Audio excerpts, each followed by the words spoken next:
Hey, I'm back. So this time a small little recording because I thought that this video was worth translating, if I may say so. So as I'm showing you, as you can see on the screen, I'm using Delft Sand. For those who have never heard of it, it's a tool, a way to cast things, and by pouring melted metal, and to be able to make replicas of things or cast things, simply jewelry pieces. Here the thing is, I had made a setting with a coin, an old vintage coin, and at the end of it I realized that I wanted to add an extra part, which is, as you can see on the screen, I wanted to add a setting with the labradorite, so an extra stone. The problem is that I've already done my soldering, etc.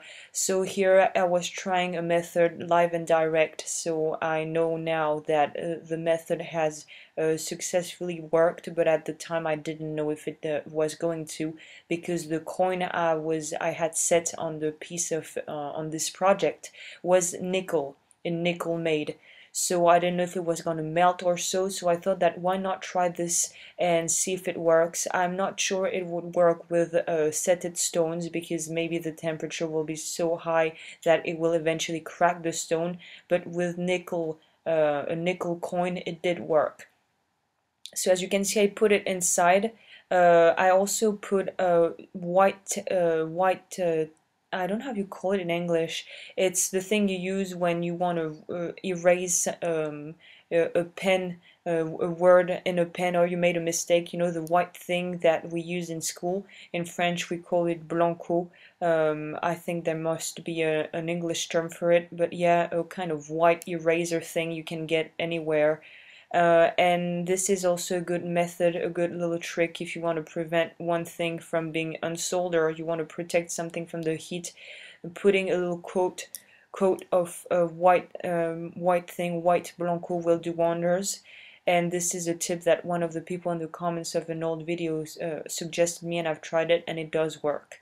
After that, so I come back, I have placed my borax and I have placed my soldering chips. For this I would usually use medium solder, but as I'm not sure that it will be, was scared that the temperature would be too high if I did put medium solder chips, I used easy. And actually, if I had super easy, extra easy soldering, I would have went for extra easy soldering, but I didn't have any, so I used easy. As you can see, I'm trying to heat evenly. I put the soldering bits inside because I didn't want to heat up the clay as much. So I try to focus and maintain the heat within the small circle, you know, within the internal part of the setting. And I'm using my usual method for this, which is try to uh, place, like, hit up everything with a milder flame, so that the borax can kind of bubble up and then, you know, calm down, and that everything gets back in its position.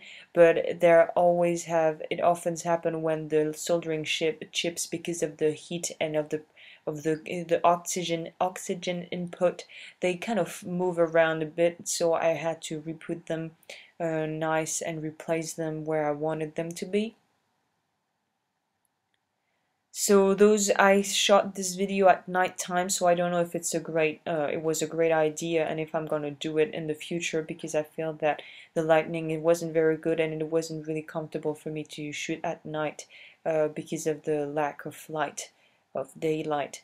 But yeah, that's a little detail, you don't really need to know about that. But obviously, I no need to mention that the best case scenario would be to decide everything you want prior to going with the soldering, because it would have been way easier to solder all this without having to use this technique to add extra elements on the already pre-done work. But yeah, so this is the kind of alternative if you really want to add something and you're scared of unsoldering all the interior things you've made, you know, the previous things you've made.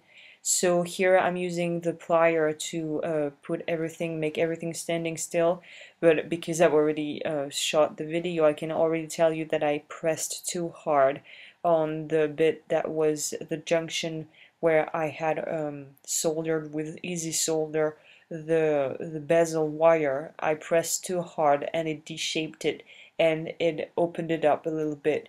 So yeah, you might want to be careful with this and perhaps even um, go more gentle than I did because I had to go back and re-solder and close the gap that had happened with the bezel wire. So here, as you see, the delft sand can burn, but it's not really dangerous if you do it in a safe place and you secure the work. It's okay. You just blow off the smoke and the flame and it'll be fine. So here, like I was just mentioning, I see that I unsoldered the bezel wire, which is a problem for the setting. So I will just do that out screen, like out of the camera, um, and then come back with the final thing to see if it has worked or not, because at the time I didn't know if it would be successful or not using this method. So I'm back. I've managed to solve my bezel wire desoldering thing, and here we're gonna see live and direct. It didn't damage the coin, so I was super happy about that, obviously. And my little jump ring on the top wasn't unsoldered, stayed right there, so I was very happy about how this turned out because I feel it's a great little trick for those that might be in the same situation as I was in.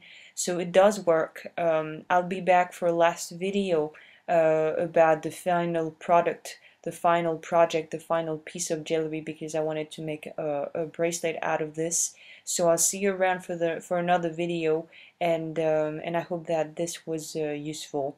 And as it comes for the delft sand, you can keep the pieces that haven't been burnt and just throw away the black darkened parts. So I will make a video about sand castings, delft sand casting in another time, but not now. So I'll see you around and I wish you a good day. Bye bye.